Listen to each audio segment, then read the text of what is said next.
12월 16일 월요일 스타트 브리핑 시작합니다. 먼저 국민일보입니다.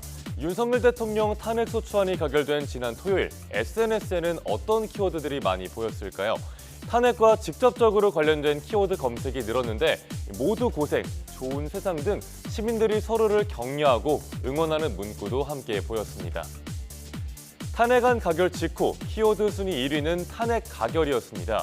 이날 옛 트위터 X에 올라온 탄핵 가결 관련 게시글만 100만 개가 훌쩍 넘었다고 합니다. 2위는 탄핵 심판을 맡은 헌법재판소로 나타났습니다. 그런데 모두 고생, 좋은 세상처럼 따뜻한 말들이 눈길을 끕니다. 계엄 선포부터 탄핵 가결까지 긴 과정을 함께했다고 생각한 시민들이 서로 응원과 격려를 나눈 겁니다.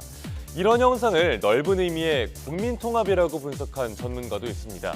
가결 순간에 승리감 비슷한 감정을 느꼈을 거고 또 거의 모든 정치 성향을 아우르는 압도적 비율의 국민이 탄핵에 찬성하기 때문에 어느 정도 사회통합이 됐다고 볼 수 있다는 거죠.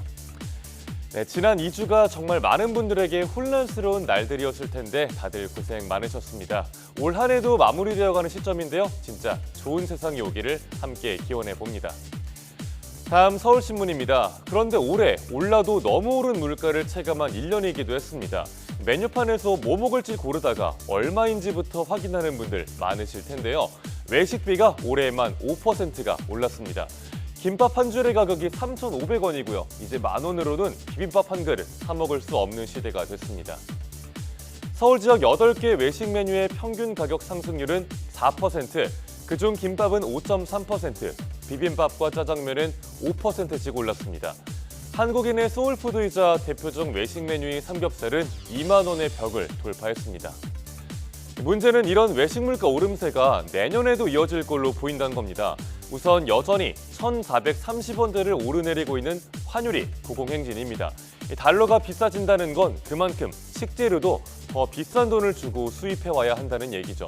외식비뿐 아니라 미용실과 숙박비 등 요금도 다 오른 걸로 집계됐습니다. 여기에 탄핵 정국으로 인한 불확실성까지 겹친 상황이죠. 여의치 않은 주머니 사정에 외식비를 줄여보려는 시민들의 고민은 내년에도 깊어질 전망입니다. 이번엔 조선일보 보겠습니다. 유튜브에서 타로나 신점 콘텐츠 보신 분 있나요? 온라인에서 불안 카운슬링이 뜨고 있습니다. 이번 달에 취업은 될지 또 진로가 어떻게 될지 불안해하는 2030 세대를 겨냥한 겁니다. 심리상담과 점술, 타로 등은 과거에는 주로 오프라인에서 이루어졌죠. 이제는 유튜브와 앱 등 온라인으로 활동 반경을 넓혀서 새로운 시장이 만들어지고 있습니다.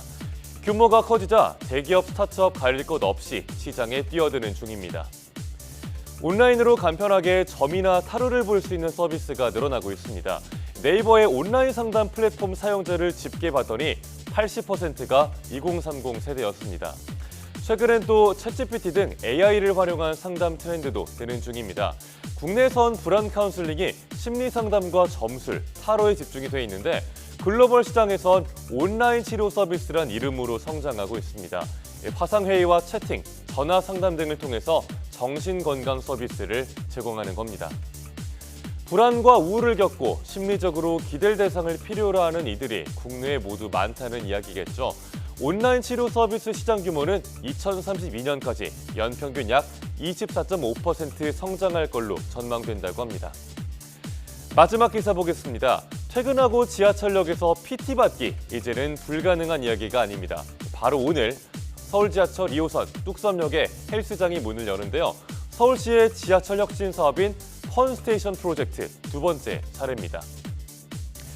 네, 첫 번째는 왼쪽에 보시는 올해 5월에 개장한 여의나루역의 러너스테이션이었습니다. 여의도 한강공원을 달리는 러너들의 명소가 됐고요. 러닝크루의 집합 장소로도 쓰입니다. 사물함과 탈의실도 잘 갖춰져 있어서 저도 종종 이용해봤는데 만족도가 높았습니다. 그리고 오늘 뚝섬역에 샤워실까지 갖춘 헬스장이 문을 엽니다. 비어있던 펜싱 훈련장을 활용했다고 합니다.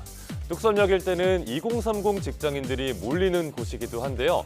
주말마다 무료 특강을 열고 지하철역 PT장을 중심으로 달리기 커뮤니티도 운영할 계획이라고 합니다. 여기서 끝이 아닙니다. 내년에는 신당역에선 실내 클라이밍장을 볼 수 있을 예정이고요. 문정역에는 역 주변의 빈 땅을 활용한 풋살장과 배드민턴장, 피클볼장도 생길 예정입니다. 달리기의 PT, 클라이밍의 풋살까지 지하철역에서 이제 곧 할 수 있게 될 텐데요. 서울 시민들이 매일 이용하는 지하철역이 건강하고 재미있는 공간으로 바뀌고 있습니다. 12월 16일 아침 신문 살펴봤습니다. 지금까지 스타트 브리핑이었습니다.